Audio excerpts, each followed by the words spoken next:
എല്ലാവർക്കും DK world പുതിയൊരു വീഡിയോയിലേക്ക് സ്വാഗതം. ഇത് പണ്ടൊക്കെ നമ്മൾ സ്ഥിരം സ്കൂളിൽ നിന്നൊക്കെ വരുമ്പോഴത്തേക്ക് നമ്മുടെ അമ്മമാരുണ്ടാക്കി തരുന്ന സ്ഥിരം ഒരു പലഹാരം ഉണ്ടായിരുന്നു, ഓട്ടട.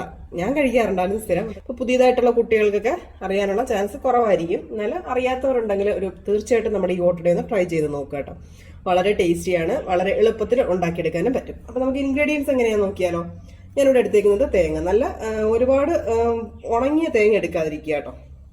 അപ്പം ഞാൻ കുറച്ച് ഇതിൻ്റെ ഒന്നും ഒരു ക്വാണ്ടിറ്റി ഒന്നുമില്ല. അപ്പം നിങ്ങൾക്ക് എത്ര വേണോ എടുക്കണം, ഒരുപാട് തേങ്ങ ഇടാം, അതിനനുസരിച്ച് ടേസ്റ്റ് കൂടും.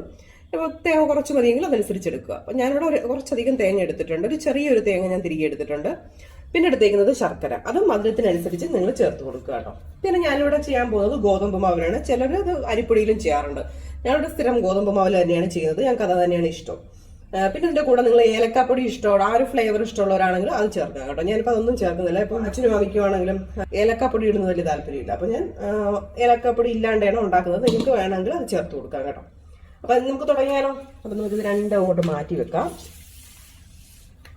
അതിനുശേഷം ഞാനിവിടെ ഗോതമ്പ് മാവായാലും നിങ്ങൾ എത്ര ക്വാണ്ടിറ്റിയിൽ ഉണ്ടാക്കുന്നത് അതനുസരിച്ച് എടുക്കുക കേട്ടോ. ഞാനിപ്പോൾ ഇവിടെ ഒരു 2.5 കപ്പ് ഗോതമ്പ് മാവ് എടുത്തിട്ടുണ്ട്.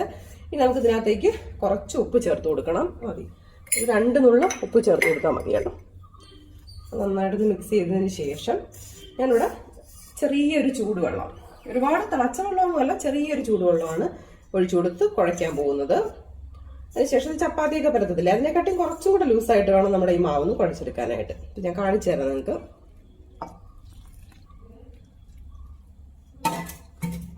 ഇത് നന്നായിട്ട് നമുക്കൊന്ന് കുഴച്ചെടുക്കാം.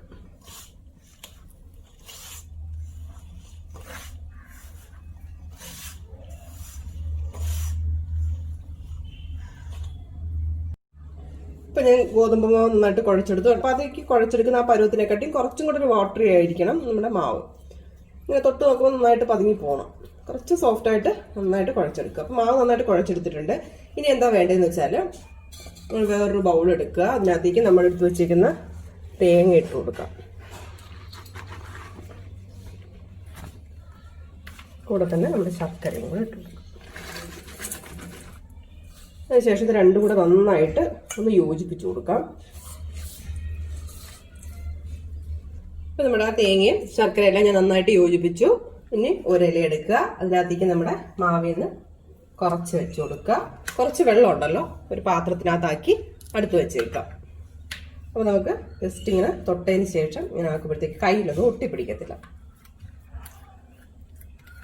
അതിനുശേഷം നന്നായിട്ട് എല്ലായിടും ഒന്ന് സ്പ്രെഡ് ഇങ്ങനെ നന്നായിട്ട് എല്ലായിടും ഇതുപോലെ ആക്കി കൊടുക്കുക.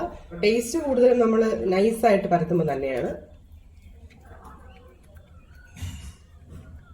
ഓക്കെ, ഇനി നമുക്ക് ഇതിനകത്തേക്ക് നമ്മുടെ ശർക്കരയും തേങ്ങയും കൂടെയുള്ള മിക്സ് ചേർത്ത് കൊടുക്കാം. വളരെ എളുപ്പമല്ലേ, പക്ഷെ നല്ല ടേസ്റ്റി ആയിട്ടുള്ള, എൻ്റെ ഒരു ഫേവറേറ്റ് ആയിട്ടുള്ളൊരു പലഹാരം നമ്മുടെ ഈ ഓട്ടട. ഭയങ്കര ടേസ്റ്റിയാണ്. ചായയുടെ കഴിക്കാനൊക്കെ സൂപ്പർ ടേസ്റ്റാണ്. കുട്ടികൾക്കായാലും ഒരുപാട് ഇഷ്ടമാവും എന്തായാലും. അപ്പം എല്ലാവരും നമ്മുടെ ഈ ഓട്ടട എല്ലാവർക്കും അറിയാവുന്നത് തന്നെയാണ്. പുതുമയുള്ള വിഭവമൊന്നും അല്ല. എന്നാലും ഈ അറിയാത്ത പുതിയതായിട്ട് പാചകമൊക്കെ ചെയ്യുന്ന കുട്ടികൾ കാണുമല്ലോ, അവർക്കൊക്കെ അറിയില്ലെങ്കിൽ എന്തായാലും ട്രൈ ചെയ്ത് നോക്കുക കേട്ടോ. എത്രത്തോളം നിങ്ങൾക്ക് ഫില്ലിങ് വേണം അതനുസരിച്ച് വെച്ച് കൊടുക്കുക. അതിനുശേഷം നമുക്കിത് അടച്ചു വയ്ക്കാം. ഇതുപോലെ എല്ലാം ഞാനതൊന്ന് പരത്തിയെടുക്കട്ടെ. ഇപ്പം നമ്മളെല്ലാം മാവിനകത്ത്, നമ്മുടെ ഗോതമ്പ് മാവിനകത്തേക്ക് ശർക്കരയും തേങ്ങയുള്ള മിക്സ് എല്ലാം ഫില്ല് ചെയ്ത് വെച്ചു. പാനടുപ്പത്ത് വെച്ചിട്ടുണ്ട്. അപ്പോൾ ഇതെന്ന് പറയുന്നത് ഞാൻ ഓട്ടടയൊക്കെ ഉണ്ടാക്കാൻ വേണ്ടി സ്ഥിരം ഉപയോഗിക്കുന്ന പാത്രം കേട്ടോ. അപ്പോൾ നമുക്ക് അതിനകത്തേക്ക് നമ്മുടെ ഒരു ഓട്ടട വെച്ച് കൊടുക്കാം. ശേഷം 2 ഭാഗവും നന്നായിട്ട് വേവിച്ചെടുക്കണം. ആ ഭാഗം ഒരിയുമ്പോൾ നമുക്ക് നന്നായിട്ട് മനസ്സിലാവും, നമ്മുടെ ഇലയൊക്കെ നന്നായിട്ട് വാടി വന്നിട്ടുണ്ടാവും. നമുക്കത് ഒന്ന് വെയിറ്റ് ചെയ്യാം. തീ ഒരുപാട് കൂട്ടി വെക്കാതെ, ഒരുപാട് കൂട്ടി വെച്ചാൽ പെട്ടെന്ന് കരിഞ്ഞു പോകും, ഉള്ളു വേവത്തൂല്ല. അപ്പം ഒരു മിഡിൽ ഫ്ലെയിമിൽ മാത്രം വെച്ചാൽ മതി കേട്ടോ.